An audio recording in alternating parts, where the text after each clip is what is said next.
Mari kita memulai ibadah ini dengan mengucap syukur pada Tuhan yang selalu membimbing kita kemanapun kita berada.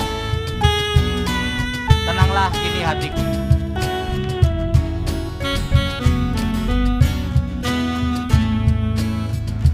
Tenanglah kini hatiku, Tuhan memimpin langkahku. Setiap saat dan kerja tetap ku rasakan Tuhanlah yang membimbingku, tanganku dipegang teguh, hatiku berserah penuh, tanganku dipegang teguh.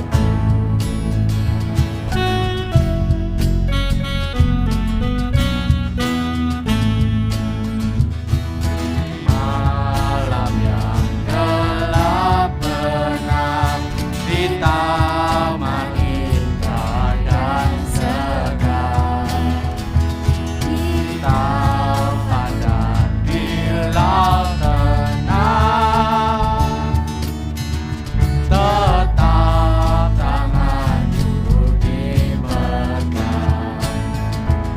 Tuhanlah yang membimbingku, tanganku dipegang teguh, hatiku berserah penuh, tanganku dipegang teguh. Tuhanlah yang membimbingku, Tuhanlah yang membimbingku, tanganku dipegang teguh, hatiku berserah penuh, tanganku dipegang teguh.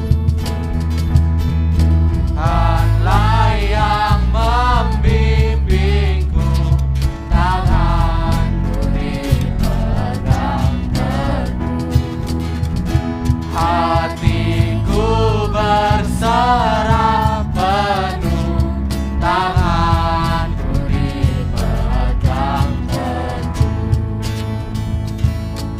Teman-teman, engkau ingin tanganmu dipegang oleh Tuhan Yesus, tangan yang luar biasa, dan engkau akan dapat berkat hari ini. Oleh karena itu siapkan hatimu untuk bersama-sama dalam kebaktian remaja GKI Sulung. Kita mohon berkat daripada Tuhan, kiranya kasih karunia yang daripada Allah Bapa Tuhan kita Yesus Kristus, yang telah menjadikan langit dan bumi dan yang tidak pernah meninggalkan dalam segala penyertaannya, menyertai saudara. Kasih karunia, damai sejahtera dari Allah Bapa dan Tuhan kita Yesus Kristus menyertai saudara semua. Amin.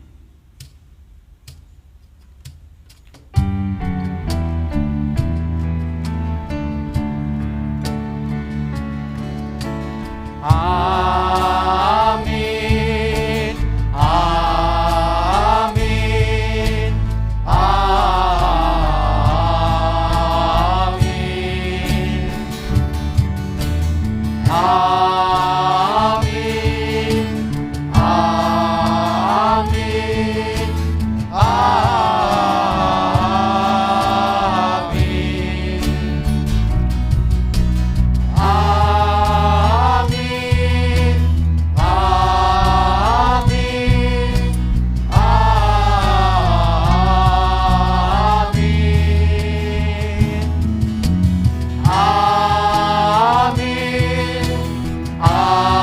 amin, amin,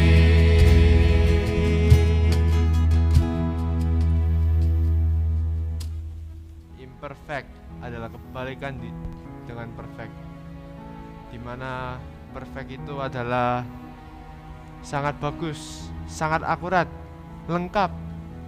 Sedangkan imperfect yaitu kurang, tidak akurat, jelek. Kata-kata ini bisa berhubungan dengan keluarga, di mana papa yang cerewet, marah, mama yang cerewet, marah juga, Cece yang suka menggoda setiap hari, dan Koko yang egois dan tidak tahu diri. Itulah adalah keluargaku. Tapi mungkin kalian tanya, Lial, kamu gak benci keluargamu? Ya, aku akan menjawab, enggak. Walaupun keluargaku begitu, aku tetap menyayangi keluargaku. Meskipun begitu, karena Tuhan juga menyayangi kita.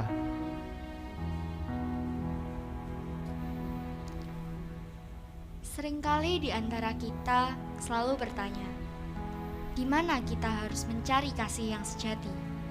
Kepada siapa kita harus berseru?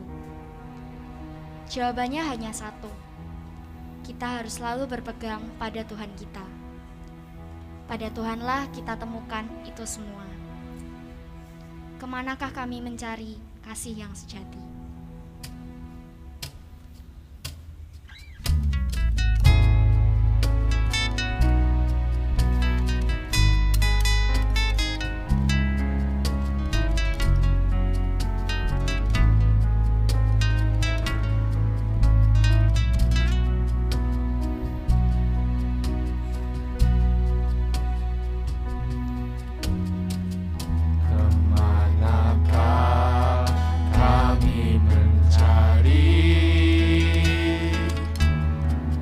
Kasih sejati,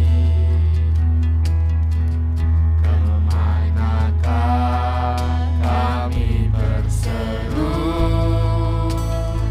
saat badai datang menderu? Yang kami tahu hanya Kau yang mampu pulihkan segala sesuatu.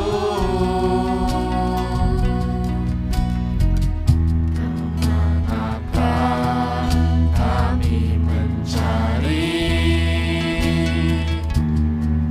kasih sejati?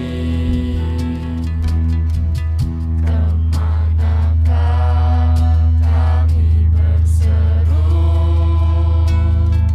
saat badai datang menderu? Yang kami tahu hanya Kau yang mampu pulihkan segala sesuatu.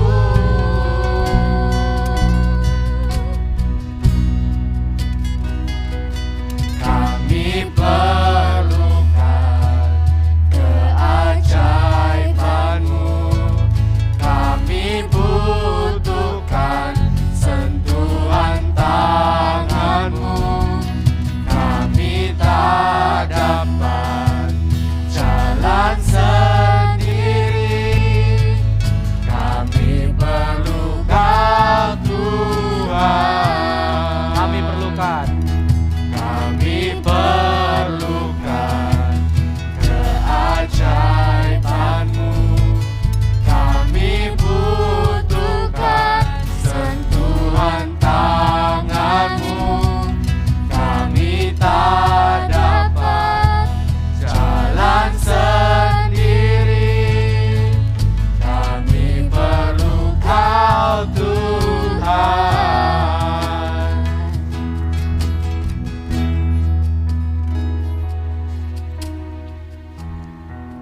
Satu-satunya yang dapat kita andalkan, satu-satunya yang dapat kita percaya. Ia sumber dari segala sumber, sumber kekuatan, sumber pengharapan, dan sumber kedamaian. Ia Tuhan yang memberkati, menyembuhkan, dan memulihkan segala masalah di dalam hidup kita.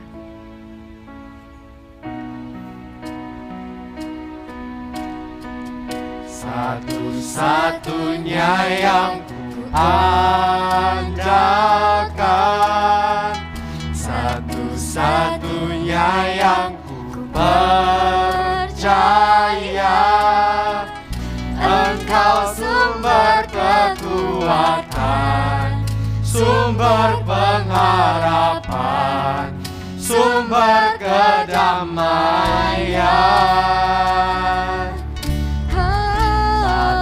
Satu-satunya yang ku andalkan,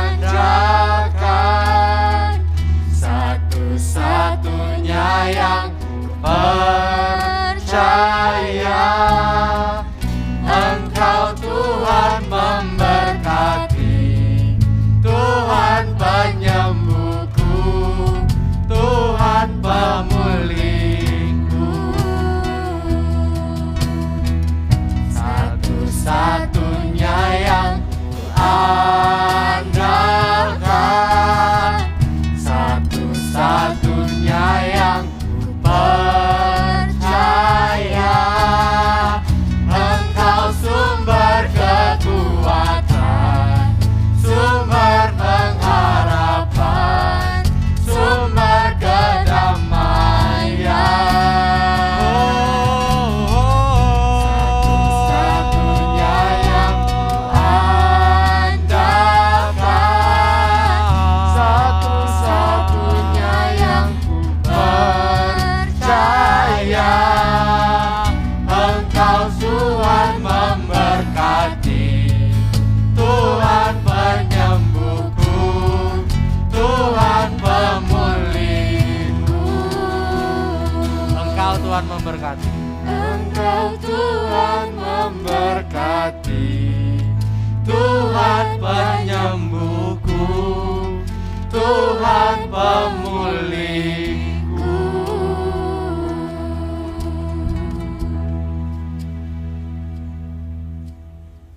Shalom rekan-rekan yang dikasihi oleh Tuhan. Saya mengajak kita untuk masuk dalam doa. Mari kita berdoa.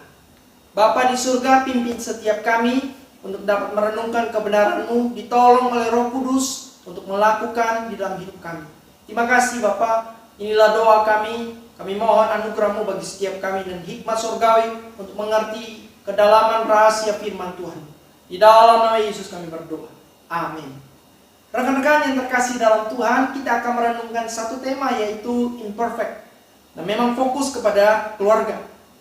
Saya akan membaca beberapa bagian firman Tuhan, dan teman-teman di rumah boleh memperhatikan firman Tuhan tersebut. Mari kita lihat di dalam Kejadian pasal 37 ayat yang ke-13. Lalu Israel berkata kepada Yusuf, "Bukankah saudaramu mengembalakan kambing domba dekat Sikem? Marilah engkau kusuruh kepada mereka." Saud Yusuf, "Ya Bapak." Mari kita melihat lagi di dalam Kejadian pasal 45 ayat yang ketiga, keempat, 5, dan 6. Saya akan bacakan bagi kita. Dan Yusuf berkata kepada saudara-saudaranya, "Akulah Yusuf, masih hidupkah Bapak?" Tapi saudara-saudaranya tidak dapat menjawabnya, sebab mereka takut dan gemetar menghadapi dia. Ayat yang keempat, lalu kata Yusuf kepada saudara-saudaranya itu, "Marilah dekat-dekat." Maka mendekatlah mereka. Katanya lagi, "Akulah Yusuf, saudaramu yang kamu jual ke Mesir. Tetapi sekarang," ayat yang kelima, "janganlah bersusah hati dan janganlah menyesali diri, karena kamu menjual aku ke sini. Sebab untuk memelihara kehidupanlah Allah menyuruh aku mendahului kamu." Ayat yang keenam, "Karena telah 2 tahun ada kelaparan dalam negeri ini, dan selama 5 tahun lagi orang tidak akan membajak atau menuai." Berbahagialah setiap kita yang membaca dan melakukan di dalam kehidupan setiap hari. Rekan-rekan yang dikasihi oleh Tuhan Yesus Kristus, kalau seandainya sebuah bola karet dijatuhkan dari ketinggian 25 meter ke bawah, ke lantai, waktu dijatuhkan, bola itu tidak akan mungkin pecah. Tapi bola tersebut pasti akan terpelanting. Nah saudaraku, tapi kalau bola kaca dijatuhkan dari ketinggian 25 meter ke bawah, pasti akan pecah. Nah kehidupan kita saudaraku, atau kehidupan keluarga kita, itu sangat rentan dan rapuh seperti bola kaca. Akan mudah sekali pecah. Namun analogi yang saya mau angkat ini mengajarkan setiap kita bahwa kita harus menjadi orang yang kuat, yang tangguh seperti bola karet. Kita harus tangguh menghadapi seperti bola karet. Kita terpelanting, kita terpental berulang-ulang. Kita harus survive. Never give up. Kita harus bangkit. Saudaraku, Yusuf punya pengalaman yang pahit. Dia punya kepahitan yang luar biasa. Sebuah trauma, depresi yang dalam sekali. Karena pada saat itu dikatakan papanya menyuruh Yusuf pergi berjumpa dengan koko-kokonya atau kakak-kakaknya. Waktu Yusuf taat dan dia pergi menghadapi saudara-saudaranya. Dari kejauhan saudara-saudaranya sudah mengatakan, si tukang mimpi itu datang, si pembuat masalah itu datang. Waktu pada saat dia berjumpa dengan saudara-saudaranya, apa yang dilakukan oleh saudara-saudaranya? Saudara-saudaranya melakukan sebuah hal yang sangat-sangat mencela Yusuf. Yusuf hampir dibunuh. Dan jadi dibunuh, dimasukkan ke dalam sumur. Setelah dimasukkan ke dalam sumur, dikeluarkan dari sumur. Bukan dibebaskan, bukan disayang, bukan dikasih roti, bukan diajak jalan ke supermarket mungkin untuk belanja, bukan. Malah dijual si Yusuf itu. Dijual dengan harga 20 sikal kepada orang Midian. Nah, setelah dia dijual, dia berada di sebuah keluarga di mana dia dipercayakan oleh kepala keluarga, yaitu Potifar. Dia disayang oleh Potifar, dipercayakan semuanya kecuali istrinya, istri Potifar. Nah, istri Potifar, tante genit ini, tante Poti ini suka kepada berondong. Dia sayang kepada berondong ini, ya, dia ingin tidur dengan berondong ini. Tapi Yusuf ogah. Yusuf tidak mau sama tante-tante. Dia tidak mau. Ya. Dia tidak lari mendekat atau lari di tempat pada saat dia istri Potifar ini mengajak Yusuf. Tapi dia lari meninggalkan istri Potifar, si tante genit ini. Waktu dia lari, ternyata Yusuf ini difitnah. Yusuf difitnah oleh si tante genit ini. Maka dia dimasukkan ke dalam penjara. Saudara, dimasukkan ke dalam penjara, dia disayang oleh kepala penjara. Di dalam penjara dia berjumpa dengan juru minum dan juru roti Raja Firaun. Dia menafsirkan mimpi juru minum dan juru roti. Akhirnya singkat cerita dia berjumpa dengan Firaun dan dia menafsirkan mimpi Firaun. Ternyata intinya ada 7 tahun kelimpahan, ada 7 tahun kelaparan. Nah, saudaraku, Yusuf mengalami banyak sekali permasalahan di dalam keluarganya. Dia berjumpa dengan raksasa, bukan raksasa di luar dari keluarganya, tapi raksasa di dalam keluarganya. Dia berjumpa dengan saudara-saudaranya yang begitu membenci dia sendiri, adiknya. Saudara, dalam keluarga itu, kita harusnya memproteksi adik kita atau kakak kita. Kita harus sayang. Karena kita satu darah. Kita dilahirkan oleh ibu yang sama. Atau enggak, minimal kita punya papa yang satu. Saudaraku, artinya kita harus saling sayang. Tapi Yusuf tidak demikian. Yusuf mengalami problem yang sangat-sangat dalam sekali. Nah, kita melihat pribadi Yusuf, saudaraku. Pribadi Yusuf ini, ada yang mungkin saya pikir pribadi yang terlalu otentik, tidak menjaga mulut dengan baik. Alkitab mencatat bahwa Yusuf ini suka melaporkan kesalahan-kesalahan, kejahatan-kejahatan saudara-saudaranya. Nah, saudaraku, kalau seorang berbuat salah kepada saya, atau kakak saya, atau cece saya, atau koko saya berbuat salah kepada saya, harusnya yang pertama kali saya beritahu kesalahan koko saya atau cece saya itu siapa? Saya harus memberitahu kepada papa mama saya, atau saya harus memberitahu kepada dia sendiri yang bersangkutan. Yang harusnya kita beritahu adalah, yang saya beritahu adalah koko atau cece saya. Kok, sorry ya, kamu salah. Tolong jangan lakukan lagi.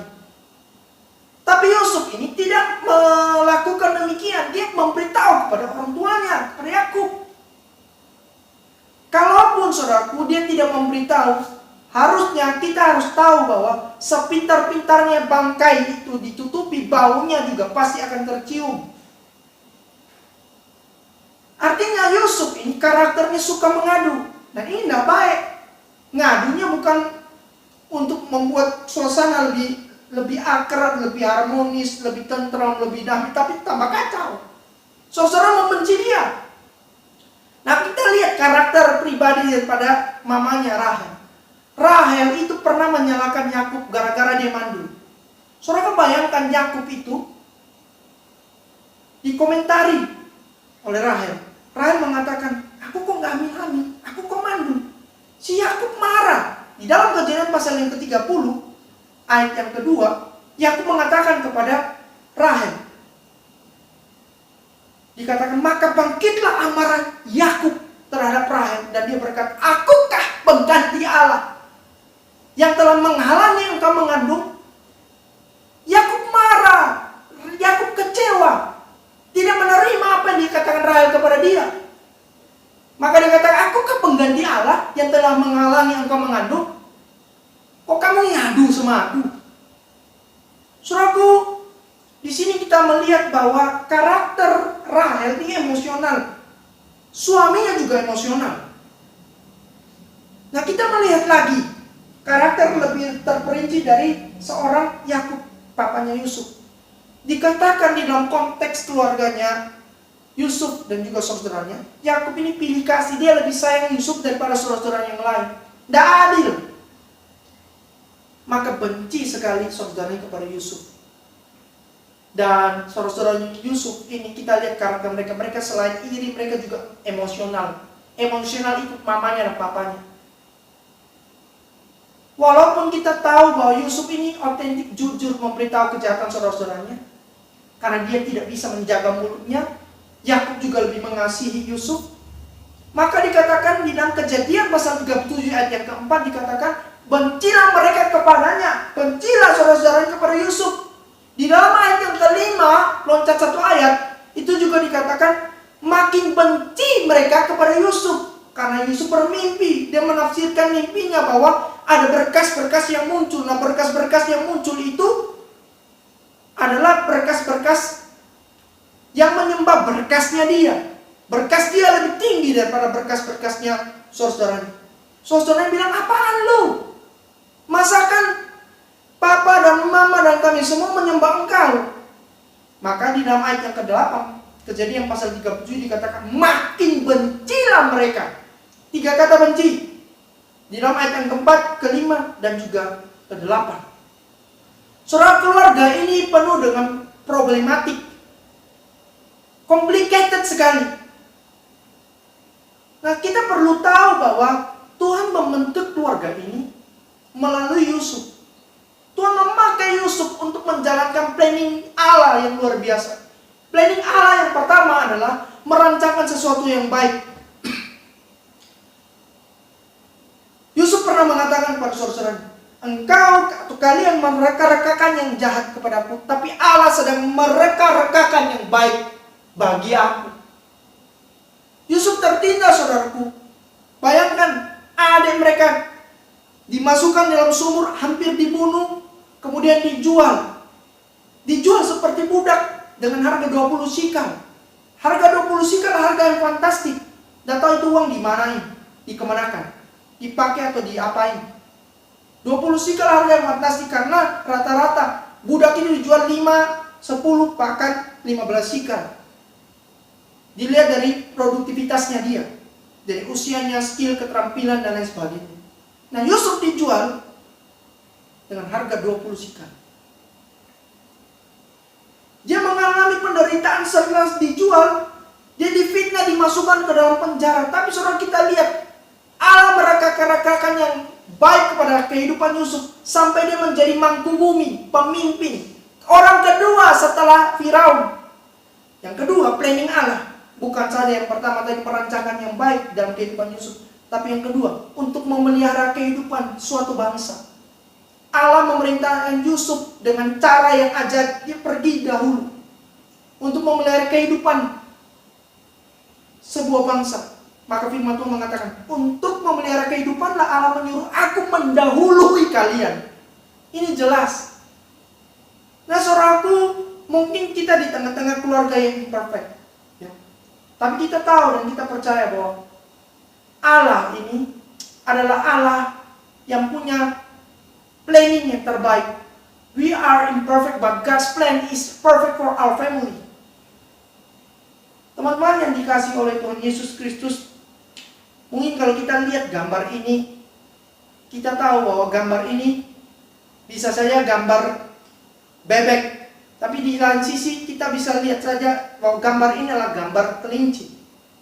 Nah, seorang yang bernama Ludwig Wittgenstein ini teolog yang mahir, yang pintar sekali. Dia mengatakan begini, ada perbedaan antara melihat sebagai dengan melihat. Pada saat saya melihat orang kecelakaan, pada saat saya melihat orang menderita, pada saat saya melihat orang jatuh dari kendaraan atau mengalami kecelakaan, tabrakan, saya melihat bahwa orang itu menderita.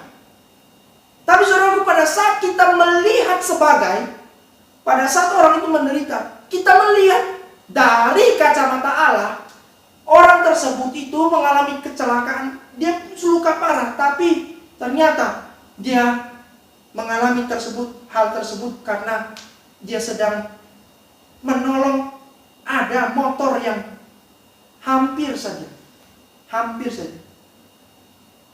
mengalami kecelakaan yang lebih parah lagi. Dia menderita untuk menolong motor itu. Saudara, ini yang dinamakan melihat sebagai. Kita harus melihat keluarga kita sebagai keluarga yang mau dipakai oleh Allah, khususnya kita, untuk melihat karya-karya dan rancangan-rancangan Allah yang terbaik di dalam keluarga kita. Saudaraku yang dikasihi oleh Tuhan Yesus Kristus, saya memberikan contoh Jono Lancaster.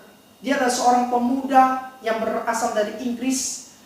Dia menderita sindrom Treacher-Collins. Karena penyakitnya tersebut, orang tuanya malah meninggalkan dia.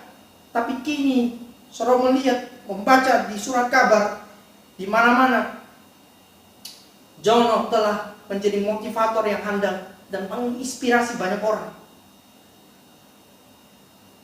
Waktu dia mengalami penyakit tersebut, orang tua meninggalkan dia.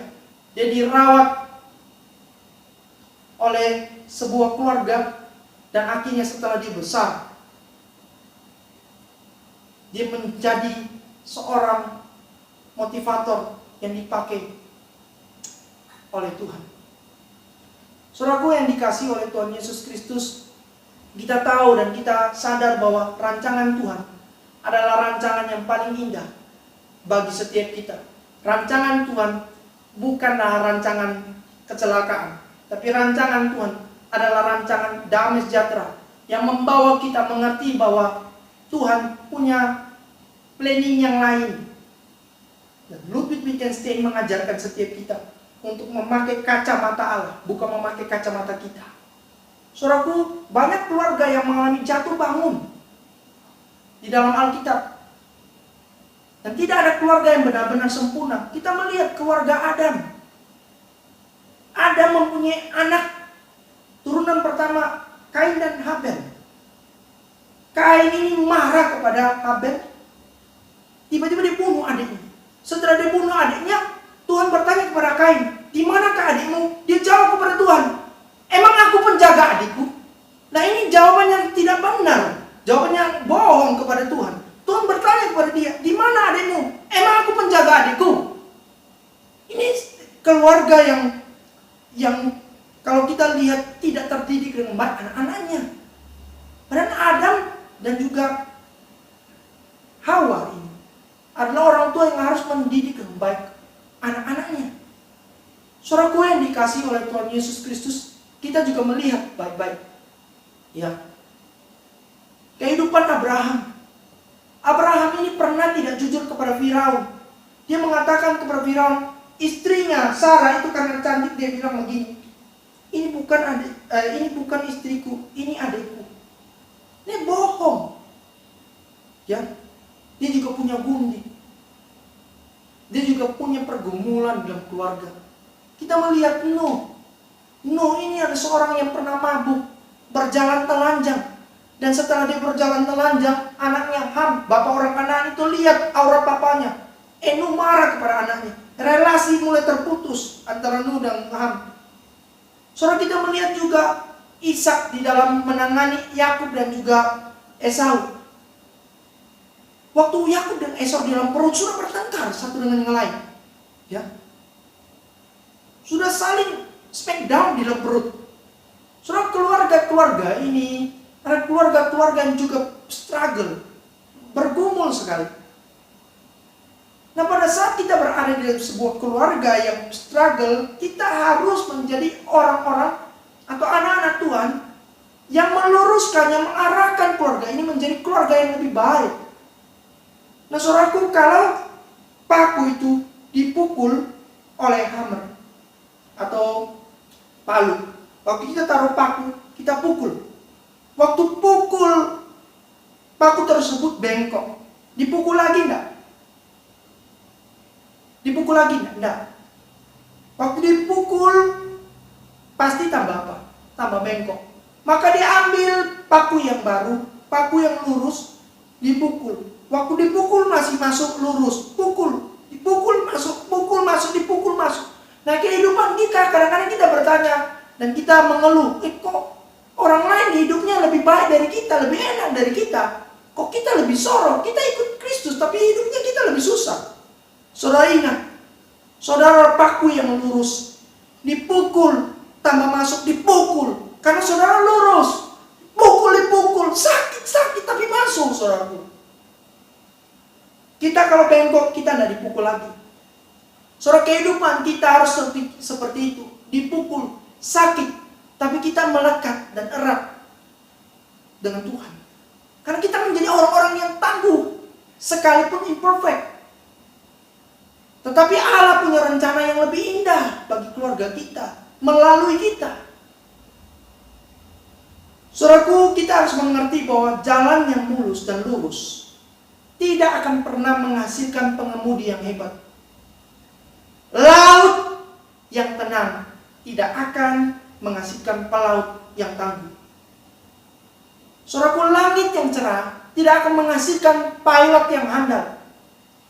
Hidup yang tidak ada masalah tidak akan membuat seseorang menjadi kuat, tegar.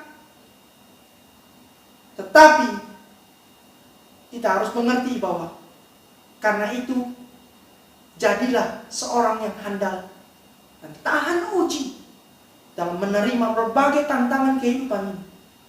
Karena jika Tuhan mengizinkan jalan hidupmu berbelok dan tidak mulus, penuh dengan gelombang-gelombang persoalan yang menghantammu, langit yang kelam dan penuh dengan awan badai, semuanya itu dibuatnya supaya engkau menjadi pribadi yang handal, pribadi yang kuat dan tahan uji dalam menghadapi berbagai masalah kehidupan ini. Saudaraku, kiranya pengalaman Yusuf, apa yang dilakukan, apa yang dipahami oleh Yusuf, bahwa rancangan Allah yang terbaik bagi keluarga, dan Yusuf dipakai memulihkan keluarganya. Alangkah tidak ada yang mustahil pada saat Allah memakai saya dan saudara untuk memulihkan keluarga saudara, menjadi keluarga-keluarga yang hidup takut dan cinta akan Tuhan. Mari kita berdoa bersama-sama.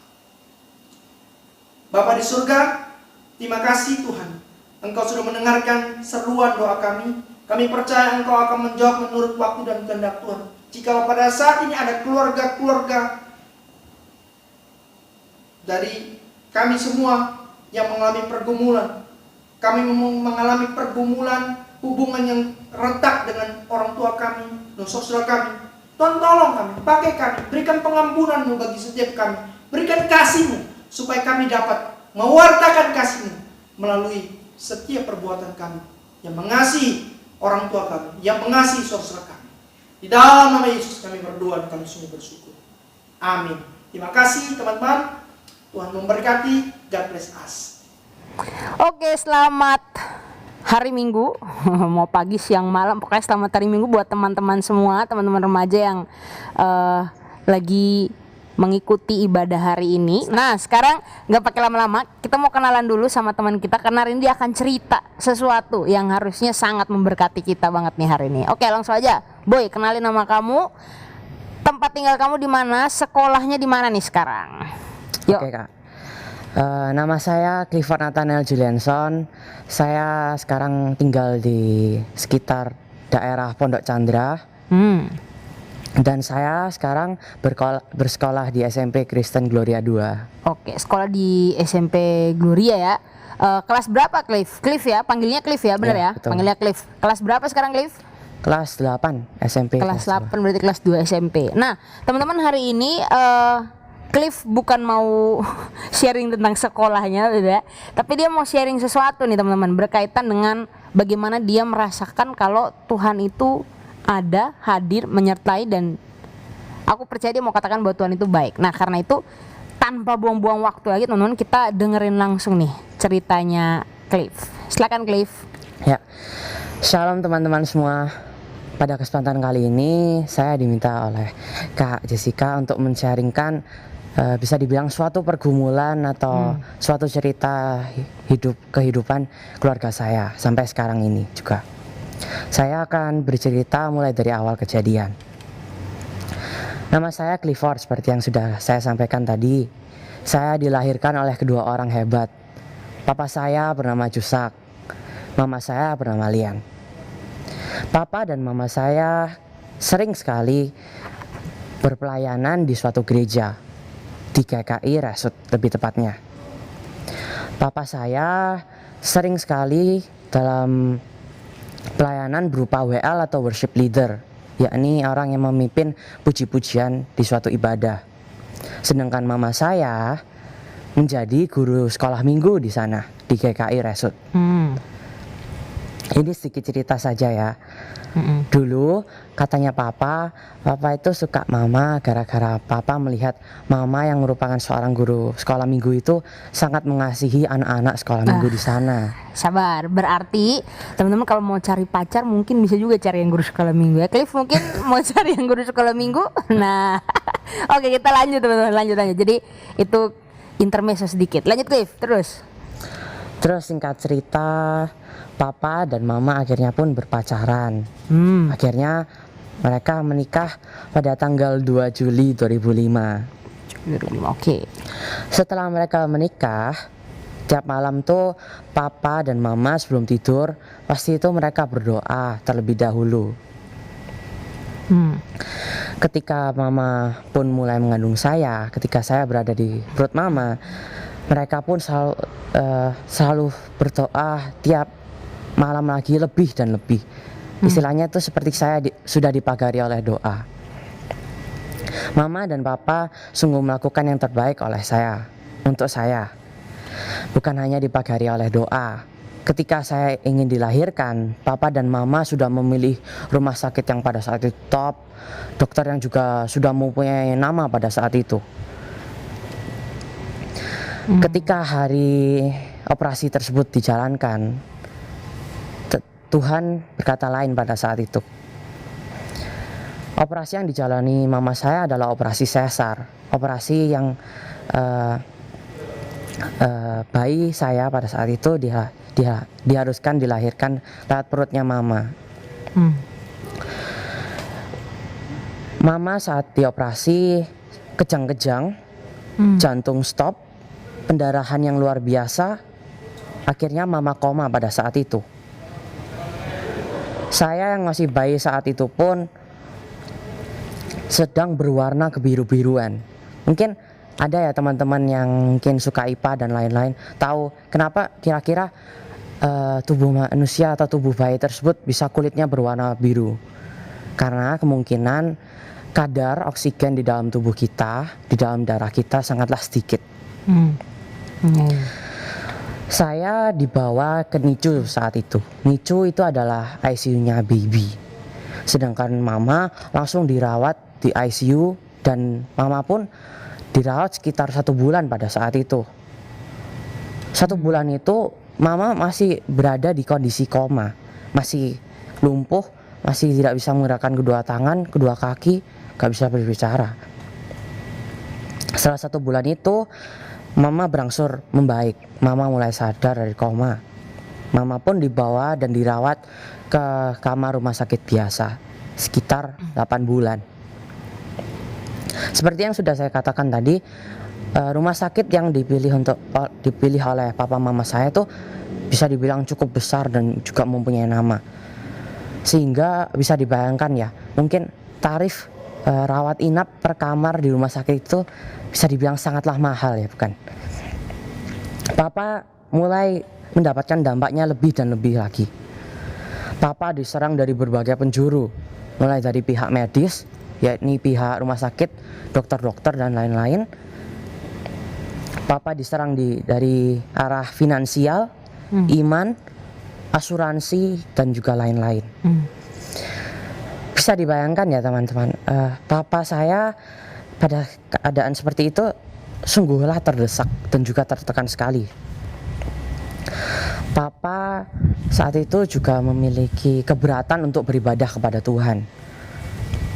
Papa yang dulunya WL seperti yang sudah saya katakan sebelumnya, saat itu sangat terberatkan bebannya untuk beribadah kepada Tuhan. Mungkin kalimat yang cocok untuk saya katakan adalah Papa akan berpikir seperti ini. Kenapa Tuhan bisa melakukan semua itu? Padahal Papa dan Mama sudah aktif di pelayanan gereja, sudah selalu doa, keluarganya hidup di dalam iman dan lain-lain. Papa saya juga pernah mengatakan ini di suatu kesaksian, kalau dulu Papa juga pernah disarankan oleh teman-temannya untuk bahkan mencari istri lain atau cerai. Tapi syukurlah, kalau bukan karena Tuhan, Papa tidak mungkin bisa melawan semua godaan tersebut. Mama saat ini sudah dirawat sesuai umur saya. Saya berumur 13 tahun ini. Saat ini Papa tetap terus berusaha dan tetap tentu saja mengasihi Mama apa adanya. Papa saat ini itu hidup di dalam iman. Kalau misalnya Papa tidak hidup di dalam iman, tidak hidup percaya kepada Tuhan, pasti saya yakin pasti Papa tidak mungkin bisa sanggup hidup seperti ini. Papa tetap percaya bahwa Tuhan akan menyembuhkan Mama. Papa tetap hidup berpengharapan. Kalau bisa dibayangkan ya, situasi Papa saat ini pun seperti Papa itu seperti berlari tanpa ujung, tanpa garis finish gitu, seperti lomba maraton. Tapi Papa tidak tahu kapan akan selesainya. Papa tidak tahu kapan perjuangan Papa ini akan berakhir. Tetapi Papa terus berlari, terus berusaha untuk menghadapi semua hal ini. Saya ingin menyampaikan suatu hal yang bisa kalian dan juga saya pelajari. Yang pertama, janganlah sampai hidupmu lepas dari yang namanya bergaul atau bergantung kepada Tuhan. Ketika kita manusia tidak bergaul atau bergantung kepada Tuhan, kita tidak mungkin bisa melakukan apa tanpa bantuan dari Tuhan. Kita tuh manusia yang lemah, tahu? Kalau misalnya kita nggak dekat sama Tuhan, kita pasti sudah jatuh dan jatuh lagi di dalam dosa yang sangatlah besar. Di sini saya ingin membawakan suatu ayat, yakni dari Filipi 4 ayat 13. Segala perkara dapat ku tanggung di dalam Dia yang memberi kekuatan kepada aku. Semua hal dapat kita tanggung ketika kita bergaul dan juga bergantung kepada Tuhan. Semua hal pasti bisa kita lakukan. Yang kedua adalah hiduplah sebagai seseorang yang berpengharapan. Kita harus selalu percaya kepada Tuhan. Itulah yang namanya hidup berpengharapan. Kita harus selalu percaya kepada Tuhan bahwa Tuhan akan mewujudkan segala keinginan kita, segala harapan kita di dalam hidup kita saat ini. Tuhan akan selalu memegang teguh kita. Kita harus tetap hidup di dalam pengharapan, karena itulah sauh yang kuat dan aman bagi kita. Saya diajarkan di sekolah saya bahwa hidup berpengharapan itu sangatlah hebat dan sangatlah bermanfaat bagi kita semua. Seperti yang sudah saya bilang, hidup berpengharapan itulah sauh yang kuat dan aman bagi kita. Sauh di sini diartikan seperti jangkar atau pengait yang mengikat kita supaya kita tidak lari ke tempat yang salah, lari untuk melakukan dosa-dosa lainnya, gitu. Yang ketiga adalah bersyukur. Progres sekecil apapun, kita harus terus bersyukur. Tuhan selalu menolong kita, walaupun hal tersebut hanya kecil, tetapi itu sudah bisa dibilang pertolongan dari Tuhan. Kita harus selalu bersyukur akan hal itu. Nah, sekarang saya ingin memberikan suatu ilustrasi atau suatu hal yang mungkin bisa memperjelas hal ini. Pada suatu ketika, ada dua orang yang meminta buah apel kepada Tuhan. Singkat cerita, Tuhan memberikan kantong kepada dua orang tersebut. Kantong tersebut berisikan biji apel.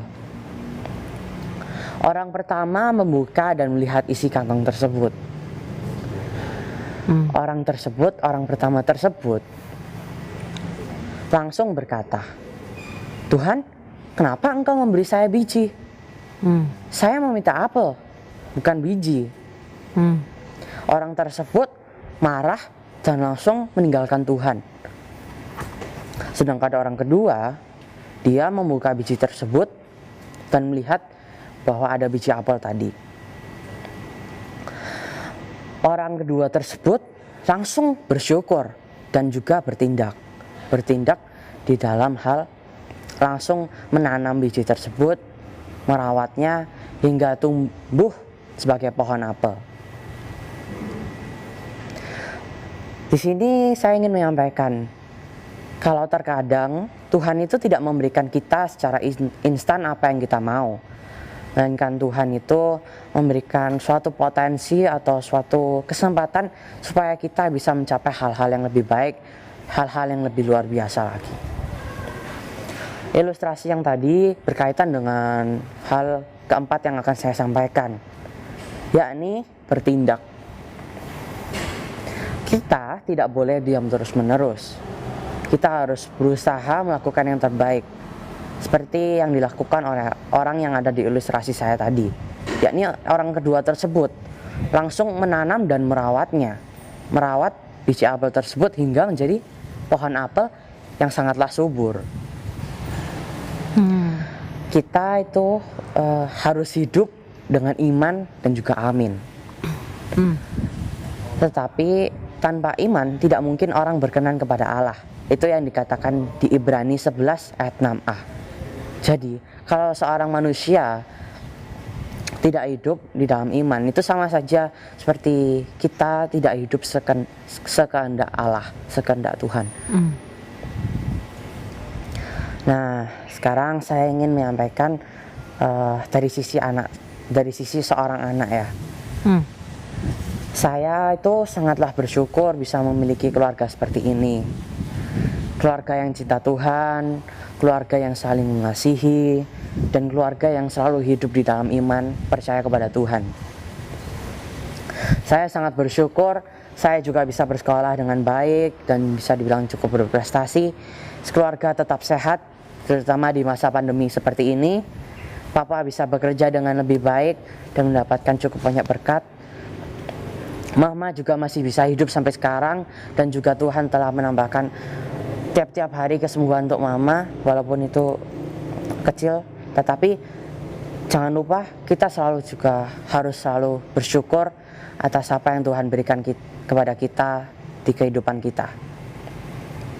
Untuk menutup sharing saya pada kesempatan kali ini, saya ingin membawakan suatu ayat lagi, yakni dari Yesaya 41 ayat 10. Jangan takut, sebab aku menyertai engkau.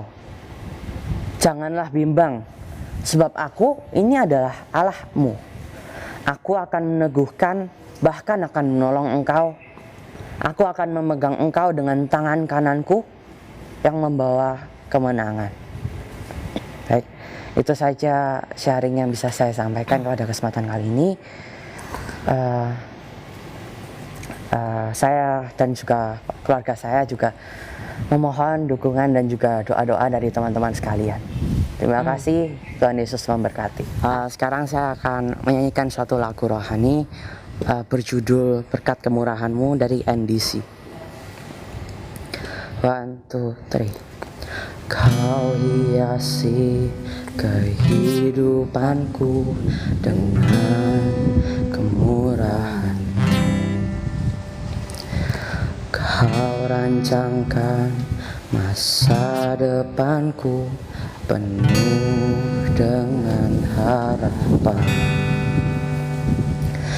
Aku ada saat ini, semuanya karena kasih-Mu. Aku hidup hari ini, semua berkat kemurahan-Mu.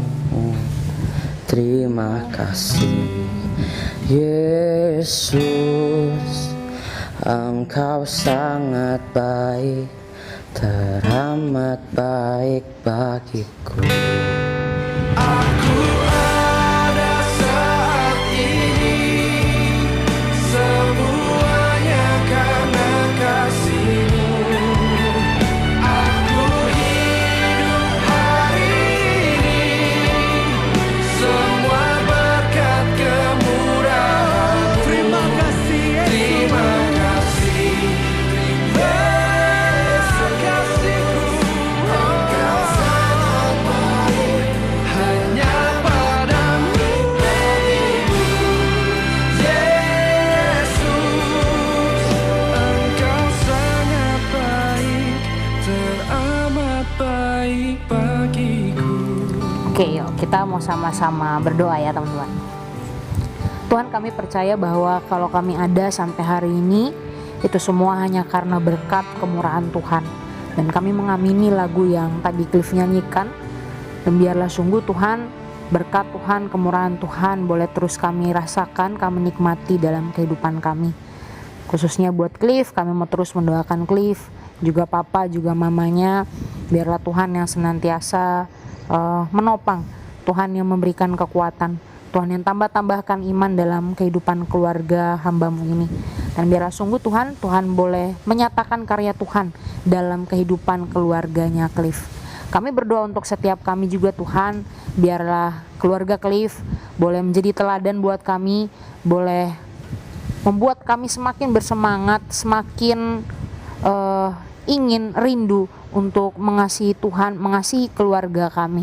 Apapun kondisi keluarga kami hari ini, kami rindu Tuhan yang menguatkan setiap kami, Tuhan yang menopang kami, berikan kami iman, sukacita, kesabaran, apapun itu Tuhan.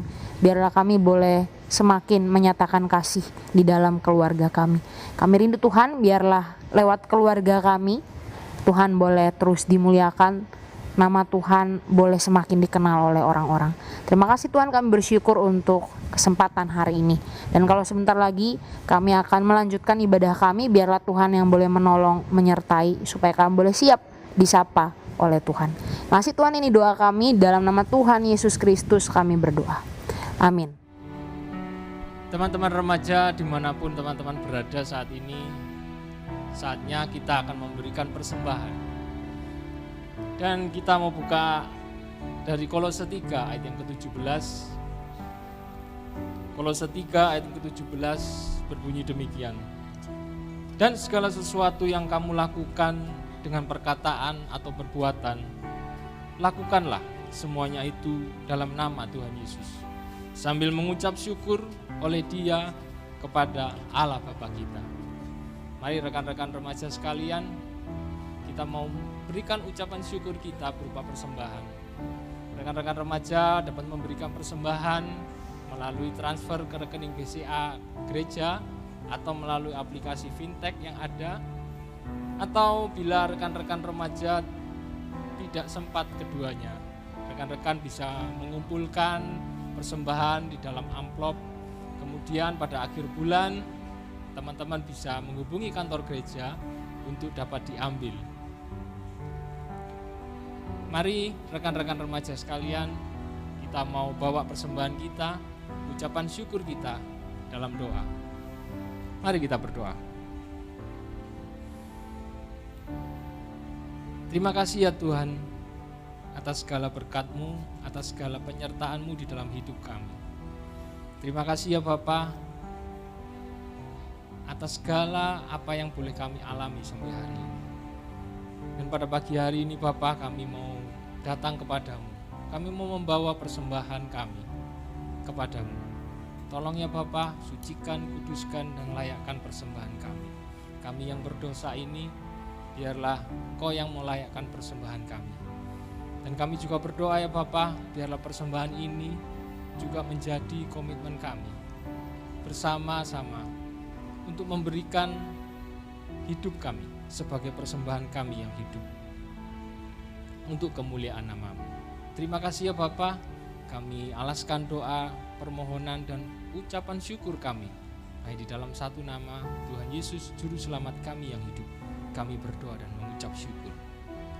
Amin.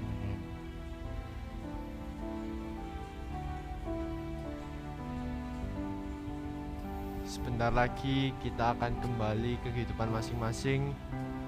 Ingatlah, mungkin keluarga kita tidak yang kita mau, tapi ingat, Tuhan akan memulihkan keluarga kita. Pemulihan keluarga.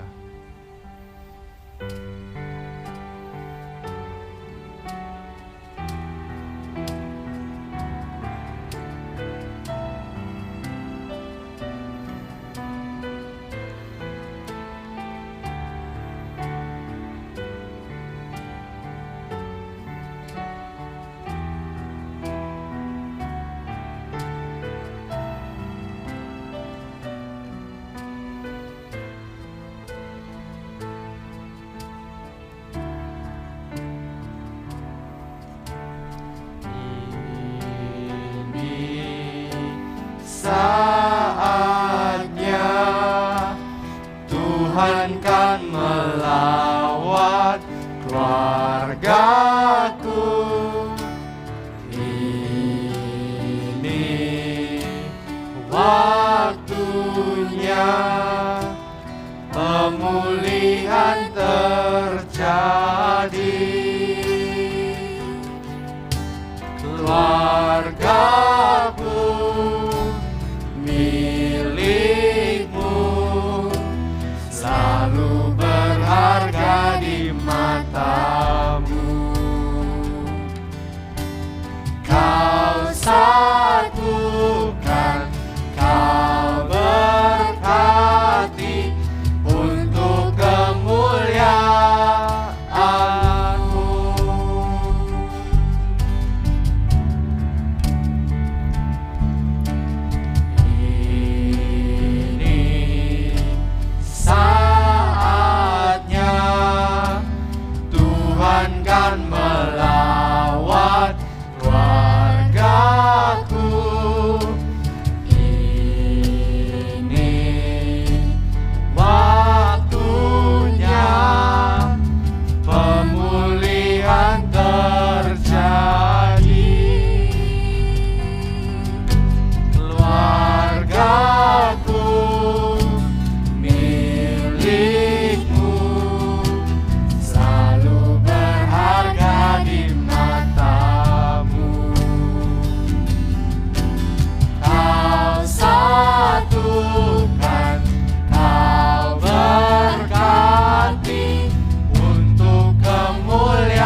keluargaku milikmu. Amin saudara. Mari kita punya komitmen dengan keyakinan yang teguh, yang sungguh-sungguh. Keluargaku milikmu. Tuhan memberkati papamu, Tuhan memberkati mamamu, Tuhan memberkati kakak-kakakmu, Tuhan memberkati adik-adikmu, Tuhan memberkati engkau.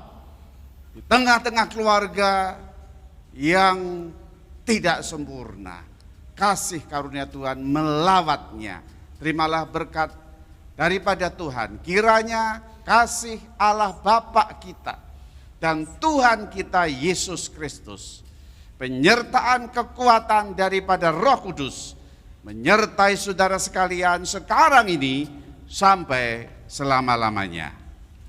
Amin.